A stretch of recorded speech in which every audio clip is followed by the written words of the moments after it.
नमस्कार दोस्तों, मैं अंकुर उपाध्याय स्वागत करता हूं आप सभी का एक बार फिर से अपनी नई वीडियो में।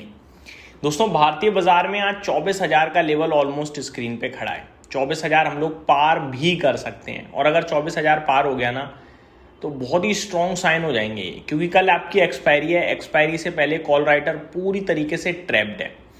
24,000 के ऊपर निकलने के दो तीन बड़े रीजन, मतलब अगर निकल गए तो क्या क्या हो सकता है, रीजन नहीं, दो तीन स्ट्रेंथ वाली बातें। पहला, सेंटीमेंट बूस्ट होगा काफी हैविली, ठीक है। दूसरी बात, जो कॉल राइटर है वो ट्रैप हो जाएगा।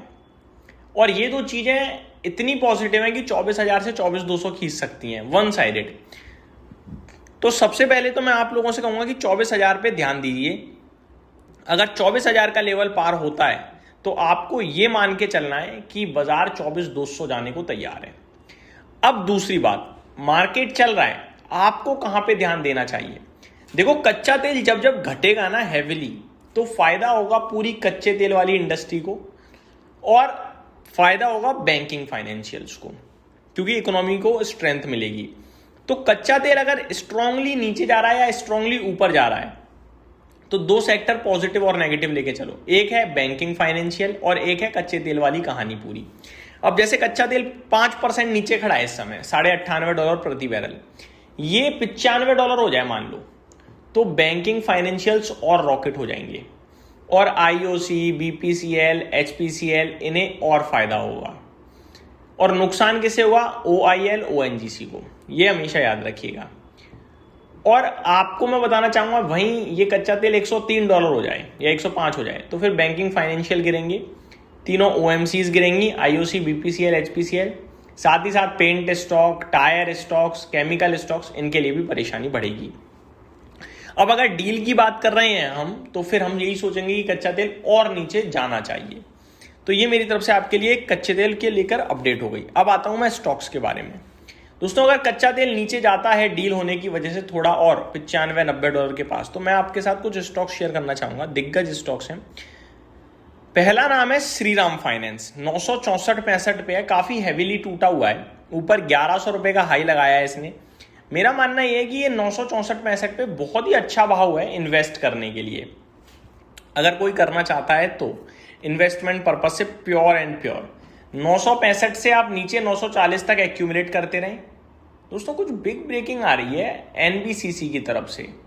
एनबीसीसी का टोटल मार्केट शेयर मेरे को दिख रहा है 98 रुपीज का, और कुछ डिविडेंड की खबर है ₹24 प्रति शेयर की। तो ये मेरे को क्लियर करना होगा एक बार, सो दैट मैं आपके साथ और डिटेल में शेयर कर पाऊँ, क्योंकि स्टॉक में 2% की तेजी है। नतीजे जस्ट अभी अभी आए हैं, और डिविडेंड जैसा अगर केस ₹24 का है तो ये स्टॉक बहुत तेज भागना चाहिए, बट अभी कंफर्मेशन नहीं आ रही है।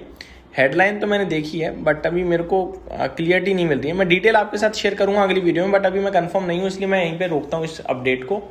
बट अगर डिविडेंड वाली कहानी सच है तो फिर वो स्टॉक में बड़ा मूव करेगी, बट अभी तक लग नहीं रहा है ऐसा है, क्योंकि स्टॉक चला जाता ऊपर अगर ऐसा कुछ होता तो। नंबर्स पे रिएक्शन आ रहा है शायद। वापस टॉपिक पे लौटते हैं। श्रीराम फाइनेंस 964 रुपीज पे है दोस्तों इस समय, एग्जैक्टली 964.5 मान लीजिए। अब इस शेयर की बात करूं तो नीचे में इस स्टॉक ने अभी रिसेंटली आपके लिए लो लगाया है, ₹956 का आज का लो है, और 52 वीक लो देखने की तो बात ही नहीं है, क्योंकि वो ऊपर आ रहा है वहां से। मैं टेक्निकली आपको बताना चाहूंगा, जो नीचे लो लगा था इसमें, वो बाजार की करेक्शन में करीब ₹900 के समथिंग के ही लगे थे, जहां तक मुझे लगता है। हाँ जी, 895 ₹900 के इसने लो दिखाई थे, नहीं 850 तक गया है शायद, 863 तक लो लगाया है। तो मैं ये कहूँगा 890 तक इसे एक्यूमुलेट करें, और 1040 से 1050 का आपका व्यू होना चाहिए।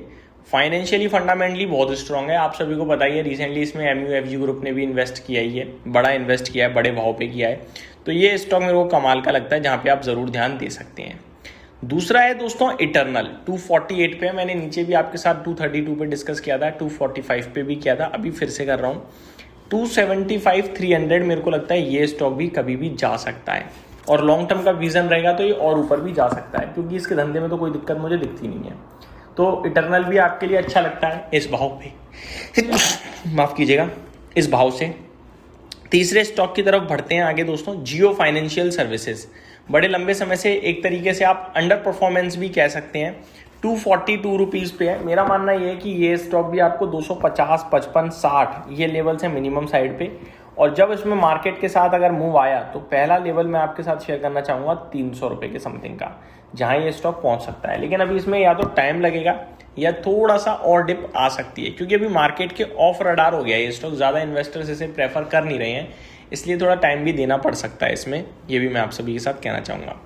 एक स्टॉक और है दोस्तों जो मैं आपके साथ सेफ्टी पॉइंट ऑफ व्यू से डिस्कस करना चाहूँगा, वो भी आपका बैंकिंग फाइनेंशियल से ही है, और स्टॉक का नाम है state bank of India. 961 rupees पे है। नतीजों के बाद काफ़ी हैवीली गिरा था, मुझे लगता है सेटल हो चुका है अब, और अब यहाँ से हमें इन्वेस्टमेंट के बारे में सोचना चाहिए। नीचे आप चाहो तो एक छोटा सा स्टॉप लॉस भी लगा सकते हो 933 रुपये का या 930 रुपये का, जो कि आपका 18 मई का लो है। 960 रुपये पे है, तो 27 रुपये के समथिंग का आपका स्टॉप लॉस हो जाएगा। और मेरा मानना ये है कि ये ईजिली 1030, 1050, 1100 रुपये का कैंडिडेट है, और जितना लंबा होल्ड करोगे उतना अच्छा रहेगा। SBI में डरने घबराने की तो बात है नहीं। तो ये मेरी तरफ से आपके लिए अपडेट थी, उम्मीद करता हूँ डिटेल्स पसंद आई होंगी। Thank you so much for watching this video. Have a great day guys.